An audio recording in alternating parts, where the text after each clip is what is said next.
Hey guys, welcome back to Mikey Reacts, and for those of you who are not being welcomed back but are being welcomed for the first time, welcome.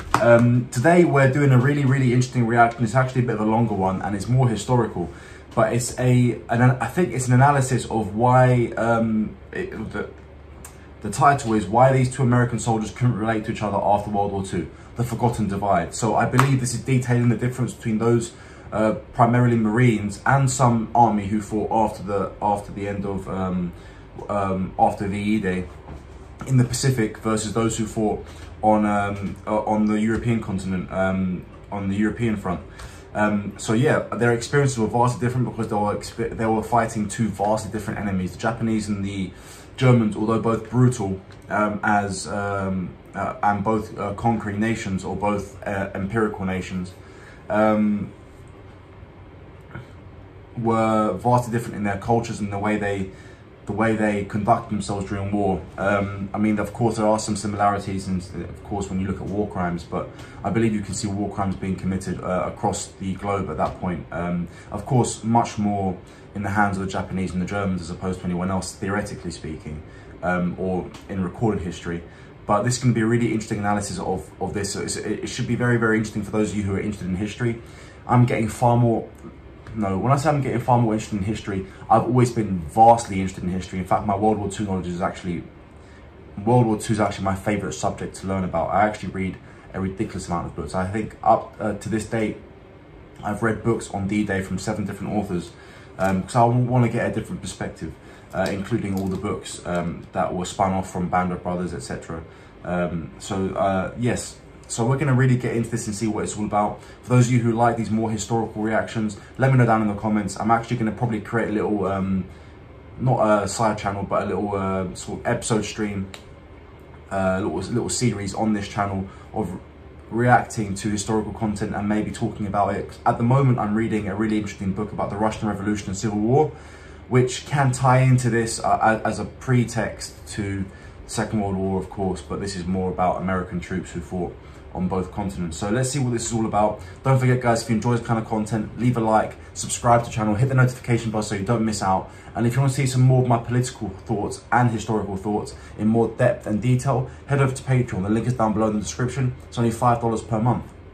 So let's get to this video and see what it's all about.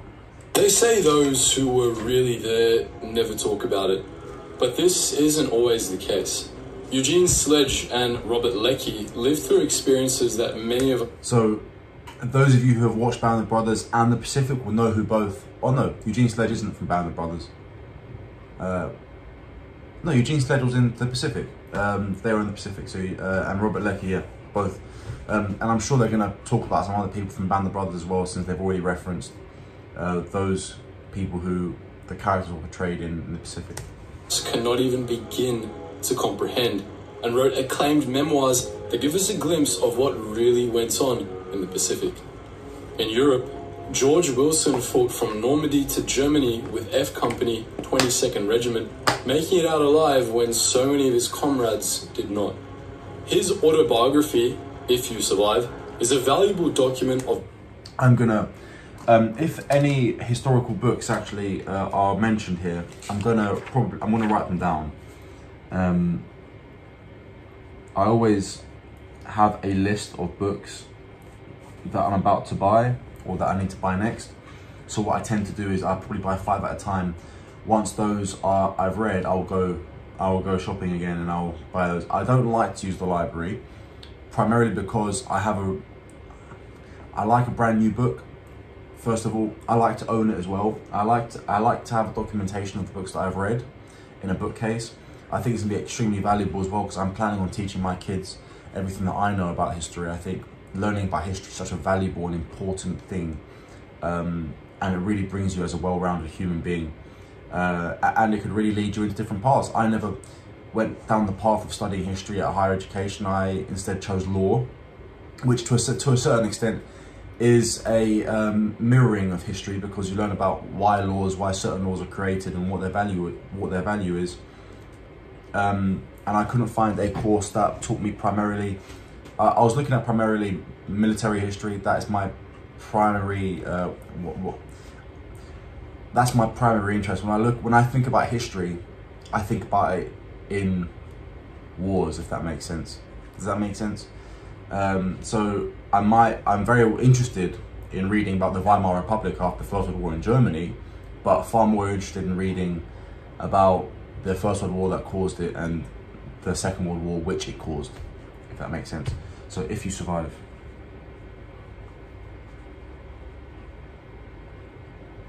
By George Wilson.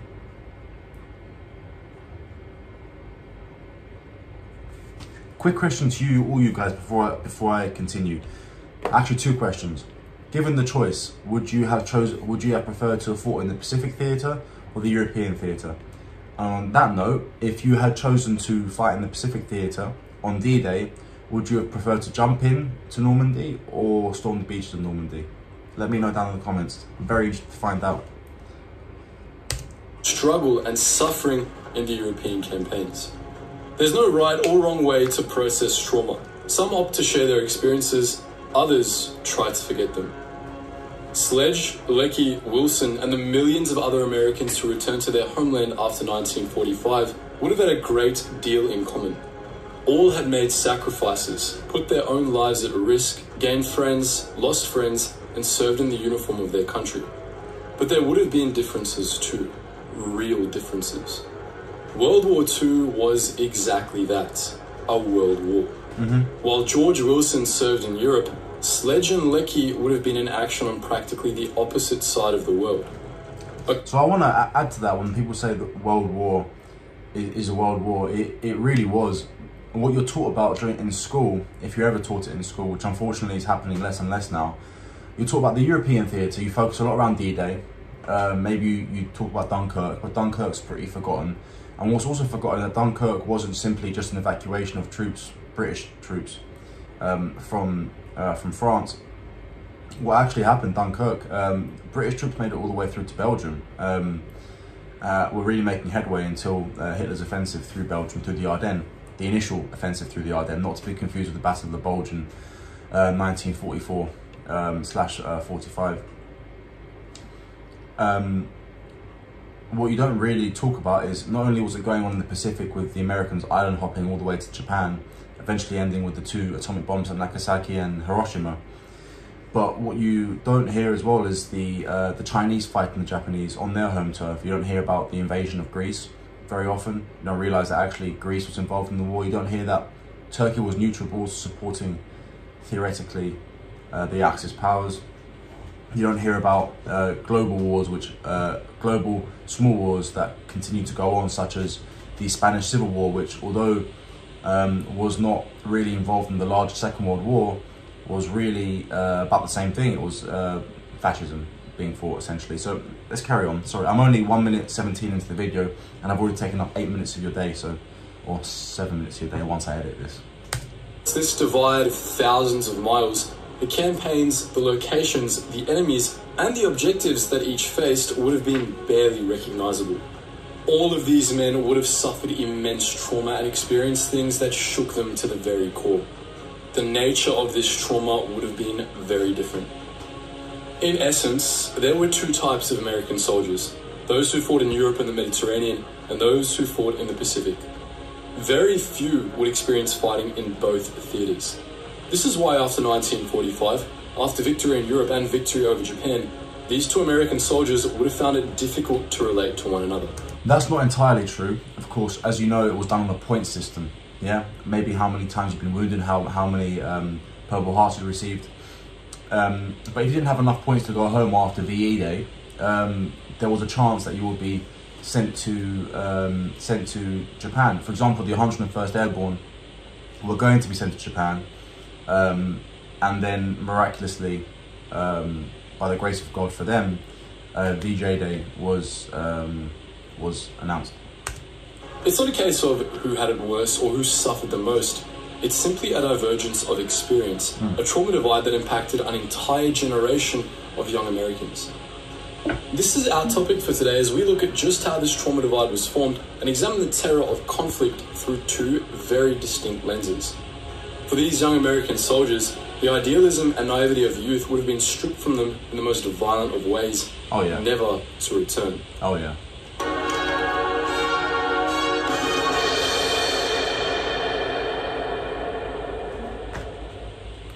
December 11th, 1941, at 5 minutes past 3 in the afternoon, Eastern Time, President Franklin Roosevelt declared a state of war with the Axis powers in Europe.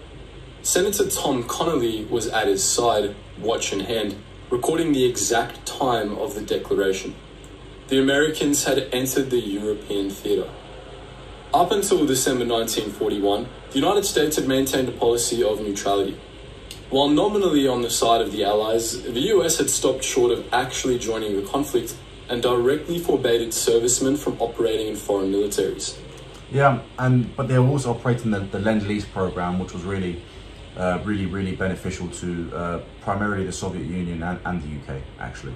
Because we have to remember, though the UK was theoretically still an empire, or the British Empire was still technically around, it'd really been beaten down economically, and the 300 or the 400,000 or so troops that were sent to Europe at the very beginning of the war,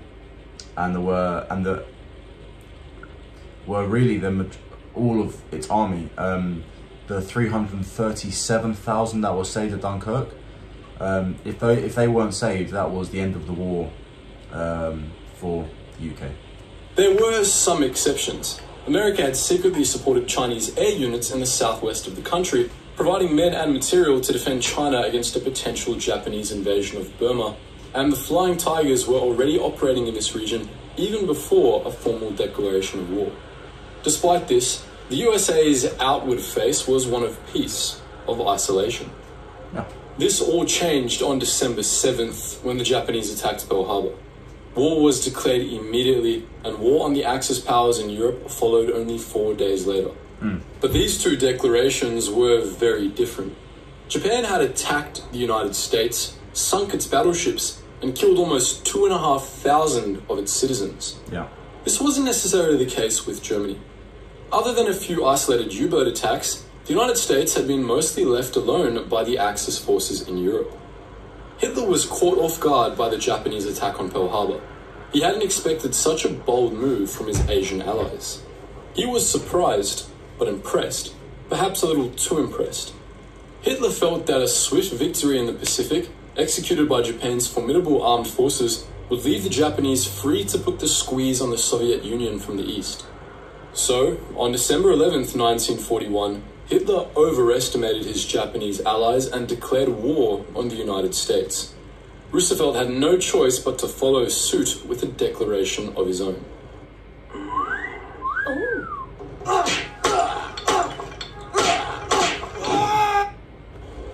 But declaring war and prosecuting a war are very different things. So, it's very interesting, because now we're talking about the history how the United States entered the war, which is something that I know. I'm pretty sure you guys may also know. I'm really interested to find out the next sort of chapter where we find out the divide and how big it was. Germany and Italy, while antagonistic, had not struck against the United States. And despite speculation to the contrary, there was absolutely no chance of a German invasion of the USA. No. The war in Europe posed no existential threat to America. While the war in the Pacific could be framed as retaliation and a battle for survival, the European theatre would take on a different complexion. This would need to be a moral conflict, a fight for the forces of goodness and justice, preservation of America's democratic values in Europe in the face of Axis totalitarianism. From our vantage point, some 80 years later, this seems pretty straightforward. When faced with a crime so heinous and horrifying as the Holocaust, how could there be any other option but go to war? Yeah. In fact, it wasn't quite as simple as this. And it wasn't the Holocaust that caused them to go to war. The world knew what was happening. The Germans knew what was happening. It wasn't in the newspapers long before concentration camps were found. But there was a general anti-Semitism globally. It just manifested in such a violent way in Germany in 39. Well, before 39, of course. Actually, it began in 33 when Hitler took power properly. Anyway. In government, and indeed the American people, knew about Hitler's persecution of Jews long before the outbreak of the war. Okay. The United States admitted many refugees from mainland Europe as the true magnitude of the Holocaust began to become known, and turned many others away. It's also important to remember that anti-Semitism wasn't confined to Nazi Germany. It existed in the United States too. In Ken Burns' acclaimed Sorry, I just ruined it for you.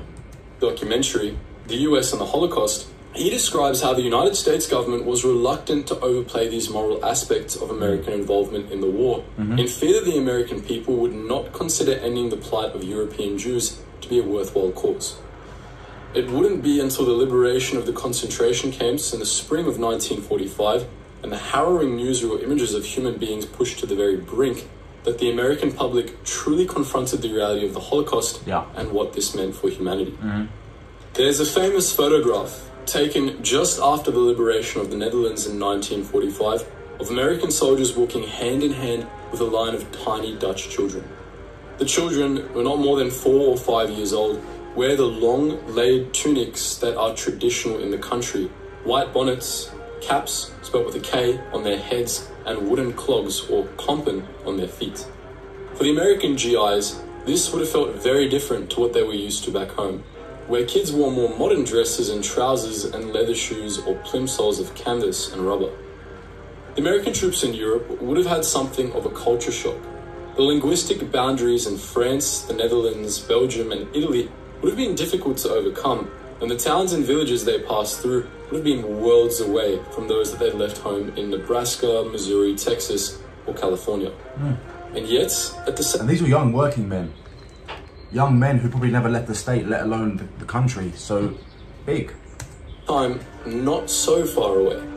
The United States is a relatively young nation, less than 2 centuries old in the 1940s. And while people came from all over the world to start a new life in America, the majority of soldiers serving in the armed forces were of a European background, perhaps several generations removed, or just 1 or 2 generations removed in some cases. For many American soldiers, there may have been a sense of reconnection with lands they'd heard about through grandparents or older family members. Yeah. They might have felt a closer link to the soil on which they fought compared to the soldiers fighting further east in the Pacific. Yeah. This may have brought its own trauma. Around 1.5 million Italian Americans fought in World War II, roughly 10% of the total deployed forces. Many of these soldiers would have been in direct opposition with Italian forces, killing and being killed by troops with a shared heritage and culture. In the Far East, American troops saw action in the Solomon Islands, Papua New Guinea, Palau, the Philippines, on the islands of Japan themselves, and in other locations across the Pacific. The people, the languages, the cultures, and the landscapes these soldiers encountered would have been completely other. Just a little thing I wanted to talk about there as well. If you guys remember, if you guys have watched Band of Brothers, did some research on this as well. Bill Garnier, obviously he was of Italian descent. His brother died at Casino. So his brother did die fighting his Italian people who shared his Italian heritage, which is very, very interesting. Depends how far you are removed. If you consider my heritage is Greek, I can't imagine fighting on the Greek mainland against the Greeks. It's almost incomprehensible. Incomprehensible? Anyway. Anything they had known back in the States. Being deposited into a world so different to anything these young men had encountered before, a world filled with death and destruction, would have brought with it its own kind of terror. There were Japanese Americans serving in the United States Armed Forces, even as their families back home were rounded up in internment camps. Yeah.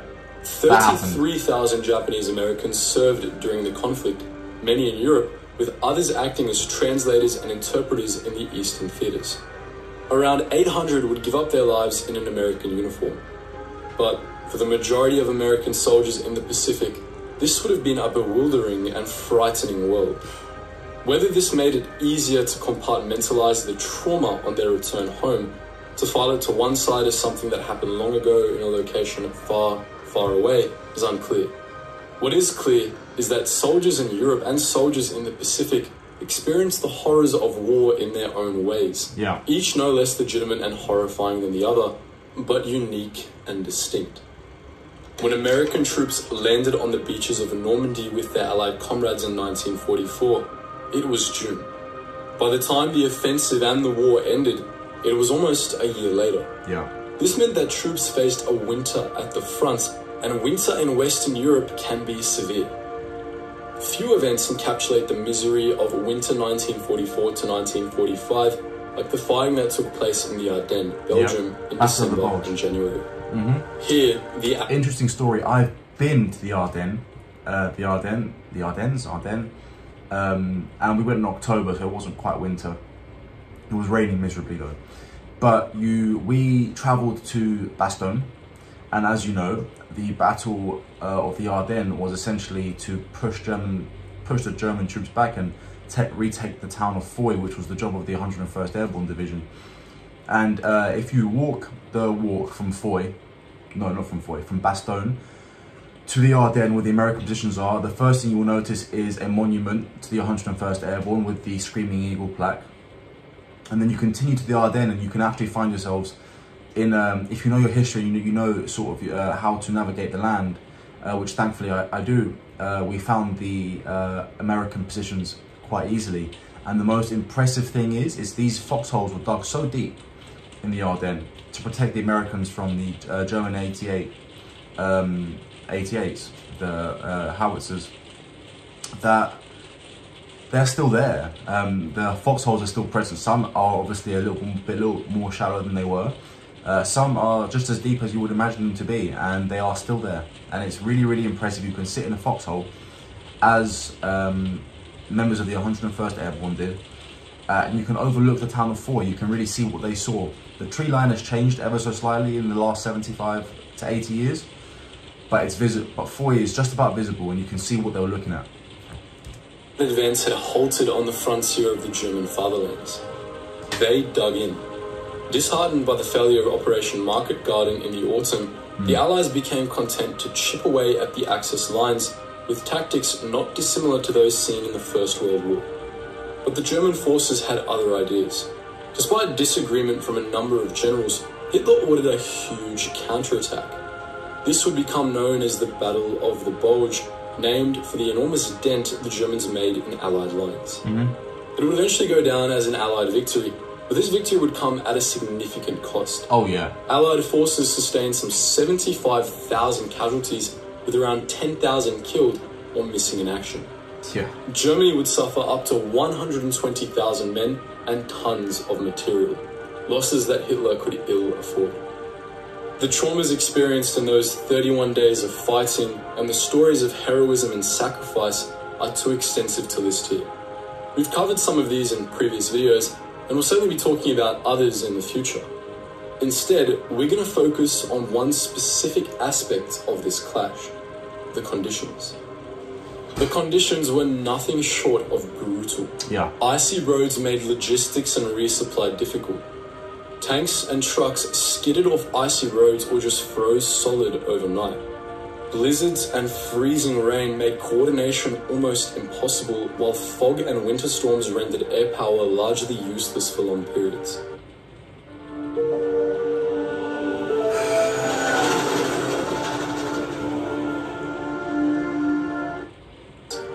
Then there was the impact on the men themselves. Wounded soldiers succumbed to the cold before they could be found and treated. Frostbite and trench foot were widespread in the ranks, knocking thousands of troops out of action. In the Pacific Theatre, conditions were somewhat different. Fighting in the jungles of Guadalcanal in the Solomon Islands and on the Papuan Peninsula, temperatures soared, while monsoon rains turned the ground to mulch. In the sweltering, fetid conditions, disease was rife. Dysentery ran rampant, more than 6 out of every 100 soldiers at its peak. Wow. The 374th Troop Carrier received tainted turkey meat one Thanksgiving, leaving troops incapacitated. Hepatitis A and B were common too, and around 50,000 soldiers were hospitalized with Hep B in March and April 1942. Wow. That is something I didn't know. I knew about the dysentery. Receiving infected vaccine. Malaria was a regular occurrence, and the quinine tablets soldiers received to treat the disease offered no cure, only masking the symptoms. Dengue fever, scrub typhus, beriberi, and jungle rot all decimated the American ranks, becoming insidious enemies that brought Allied forces to their knees. Other diseases like cholera were also problematic, but American forces dealt with this well. Education and strict hygiene protocols kept this at bay. Yeah. The punishing conditions of the South Pacific were almost unique to this theatre. No more or less horrifying than those of the Ardennes, just different. Of course, it was the same for the Japanese. Of more than 1.5 million Japanese deaths in World War II, around 60% were caused by disease. Wow. American involvement in the European and Mediterranean theatres began with two of the most amphibious landings in history, Operation Torch in Morocco and Operation Overland in Normandy. But despite these aquatic beginnings, the fight... Wait, no. He said overland? Amphibious landings in history, Operation Torch in Morocco and Operation Overland in Normandy. No, it's Overlord. Operation Overlord. It wasn't Overland. Come on, man. I wonder if there's some comments down below. No one seems to have picked up on it, but Mr. Gentleman, Operation Overlord was Normandy. But despite these aquatic beginnings, the fight was largely land-based. From the brutal winter conditions of the Ardennes, to the rugged hillsides of Monte Cassino, to the urban warfare of Paris and Aschaffenburg, American soldiers in Europe found themselves on a dogged overland push toward their objectives. Sometimes they moved... Interesting story. Paris was never part of the plan. The only reason the Americans actually rerouted to Paris was to help the French resistance, who had already partially retaken the city and were being beaten back by German forces. It actually took a lot of convincing for anyone to agree to liberate Paris. The idea was to go right round Paris because it offered no strategic value at all, only cultural. Swiftly, other times they became bogged down, snared by the landscape or by a sudden counterattack. But the aim was always to push the front line closer and closer to Berlin. Fighting in the Pacific was different. Yes, there were overland advances and fighting in urban centres, but the campaign was better known for its island-hopping, amphibious engagements and the ticking off of key milestones on the march to Japan. Yes. A key example of this is the Battle of Iwo Jima, another moment of the war immortalised by a famous photograph. The Clint Eastwood film Flags of Our Fathers depicts the raising of the American flag at the summit of Mount Suribachi, the island's highest point. This image has become legendary, as have the men who erected the flag, but the battle remains controversial. Few battles of the war were as costly for the American armed forces as this one. Some 6,800 American Marines lost their lives, with almost 3 times as many wounded. The airfields that the Americans secured did prove useful, with over 2,000 emergency landings performed on the island. However, only around 10 escort missions flew from Iwo Jima in the final months of the war, and the true impact of the bombing raids launched from the islands is disputed. By the time Iwo Jima was cleared on March 16th, almost a month after the bloody campaign began, the United States already had its eyes on her next target, the island of Okinawa. As soon as one hard-fought objective was ticked, another one reared its head. We need to be very careful as we approach the final point. Civilian deaths were a very real part of the Second World War, and wherever there was fighting, there was loss of life among non-combatants. In total, more than 2/3 of those who died in the conflict were civilians. We can't shy away from these realities, but we must treat them with the proper care and consideration. Agreed. For the troops advancing into Germany in the spring of 1945, the scale of human suffering and misery wrought by Nazi forces on the civilian population would have become horrifyingly clear. Around the fringes of Nazi concentration camps, emaciated human beings clung to life, abandoned by their guards and existing at the very limits of human endurance.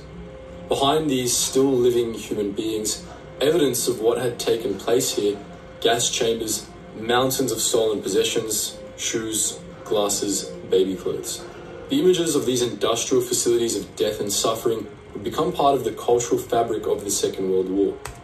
It's interesting to note that the Holocaust wasn't just concentration camps. And in fact, I think just under half of all Jews that were Jews, and any other ethnically, any other group of people that were deemed to be ethnically inferior by the Nazis, such as homosexuals and gypsies, and those who were born with disabilities. They just only under half of those were killed in concentration camps like Auschwitz-Birkenau, Dachau, and Treblinka. In fact, the majority started off. The majority were either shot in mass graves. The majority were shot in mass graves by the Einsatzgruppen, which is a topic for an entirely separate video, because I could talk about the Einsatzgruppen and exactly what that meant for the European conflict for about an hour, because it's extremely brutal. And actually the reason for the creation of the concentration camps was not for efficiency, it was not for ease, it was actually to curb the mental suffering of those who were tasked with killing Jews, the Einsatzgruppen. But that's a very long conversation that we can have. And part of the Allied understanding of what this war had been all about. For those back home, the Holocaust was no longer something of rumour or conjecture. It was no longer up for debate. It was concrete reality. American families had lost sons, husbands, fathers, brothers. Perhaps they could take some small comfort that those losses had not been in vain. There would be many atrocities in Europe. The Nazis killed indiscriminately in French villages as they sought to put down the local resistance, and Hitler himself would authorize the destruction of women, children, and the elderly in the fight against partisans in Yugoslavia. The Allies would commit their own atrocities too, across all theatres. The firebombing of Dresden killed tens of thousands of civilians, while the atomic devices dropped on Hiroshima and Nagasaki destroyed civilian populations in a manner never seen before. Dresden was far less strategically valuable to destroy than Nagasaki or Hiroshima. Dresden actually really offered no change in the circumstances of the war on the Allied position. It simply sought to destroy. And in fact, many times Winston Churchill questioned his decisions to bomb Dresden. But Nagasaki and Hiroshima effectively ended the war in the Pacific Theatre.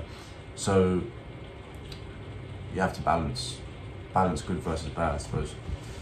These harrowing examples of slaughter certainly shouldn't be forgotten, but for most American soldiers returning home from Europe, it would be the Holocaust and the brutality of Axis forces that would leave the deepest psychological impact. Yeah, I can believe that. This is where we see some symmetry between the European and Pacific theatres, and some shared ground between the soldiers who fought in each. The Holocaust was fueled by a number of factors, but the idea of racial superiority, the supremacy of the Aryan people over all others, was arguably the most important. In the Pacific and in the Far East, the Japanese shared similar ideas. Social conditioning led Japanese soldiers to feel genetically and racially superior to their Chinese counterparts, for example, facilitating the wholesale murder and extermination of Chinese civilians during the occupation of Nanjing and other locations across the country. Racism formed the base. Yeah. On the subject of superior race or superior civilization, during 1919. During the Russian Civil War, a interesting gentleman by the name of General Yamamoto, you may know him, obviously, yeah, you do, they definitely do know him, who was stationed in eastern Russia, Siberia, with the Japanese military, who was essentially fighting against the communist revolutionaries.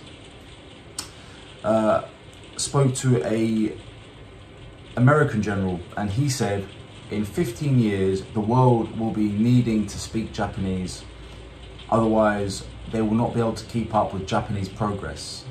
So that really encompasses and encapsulates the Japanese mentality leading to their imperialistic tendencies, and of course the beginning of the Second World War in the Pacific. For other parallels too, SS physician Josef Mengele became infamous for his medical experiments on prisoners of the Nazi regime. Yeah. In the Far East, similar atrocities were carried out at Unit 731. And they were continued in South America at Colonia Dignidad on the indigenous population. If you should really read about Colonia Dignidad. There are entire German villages in Chile at the moment that are built as Bavarian villages, and people still speak just German. But yeah. These military researchers tested horrifying weapons on their Chinese captives.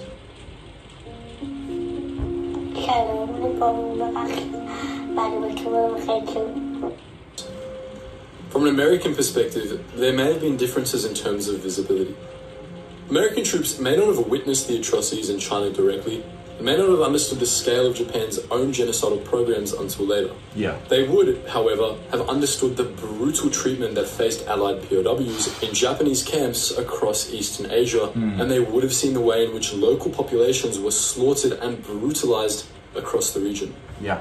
They would have also seen the Bushido Code in action, or at least the mangled interpretation of this centuries-old way of combat. The doctrine under which Japanese troops fought and died fueled the kamikaze attacks late in the war and the suicidal charges of defeated troops, valuing honorable death over the ignominy of surrender. Yeah. This may have given the Americans some insight into why POWs were treated so badly.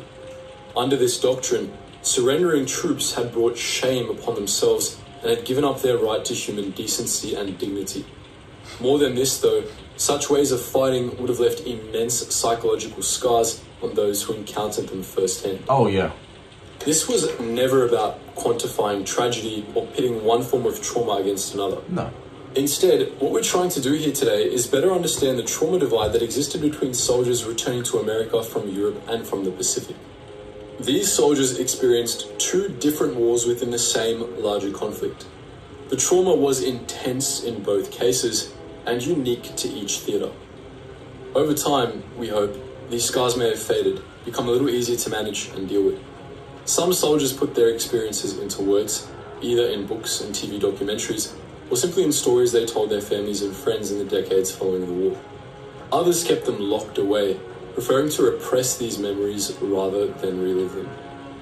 Regardless of the manner in which these men worked through their trauma, none would forget what they went through during those years in the 1940s, taking the true horror of war with them. I don't like that picture. For those of you who know your history or military history, that picture that's being used in this documentary, is it historically accurate? Because what I see is an M16A1. Which means what we're looking at is a American troop. I can't see any insignia. In Vietnam. That is a picture of Vietnam. That is not the Second World War. Their graves. Even today, these memories are very real for so many. And that is a picture of the 101st Airborne. Notice the soldier here in the front, his left shoulder patch, that is a Screaming Eagle. So he would have been 101st. People. In 2021, around 122,000 veterans of American Second World War campaigns were still with us, still remembering what they saw on the battlegrounds of Western Europe and on the islands of the Pacific, the friendships they forged and the brothers they lost. But what do you think of this topic?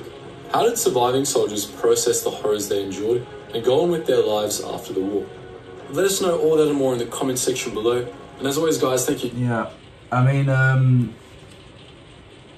on that note, I watched a documentary last night about Dunkirk, and one of the soldiers was saying how he went through all the trauma, he went through the Second World War, and he never needed any counselling. He actually scoffed at the idea. I think that's just generational difference. Nonetheless, what did you think of that topic? I thought that was very interesting. I thought the video itself didn't really broach the issue about the differences in the psyche of those who came back too much. It did to a certain extent, for sure. It all comes down to that question, where would you prefer to be? I'd like to know what you think on that topic. Let me know down in the comments. I think I would have preferred the European theatre.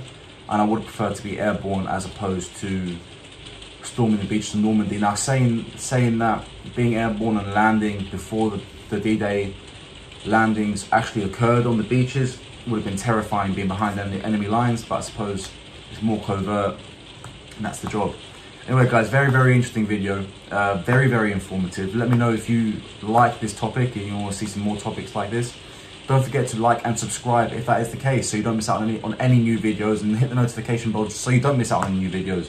You want to see more, me talk about more history and politics, head over to Patreon. The link is down below in the description. It's only $5 per month. And you can head over to my other channel too to have a look at my move to the United States, specifically Houston, Texas. The link is down below.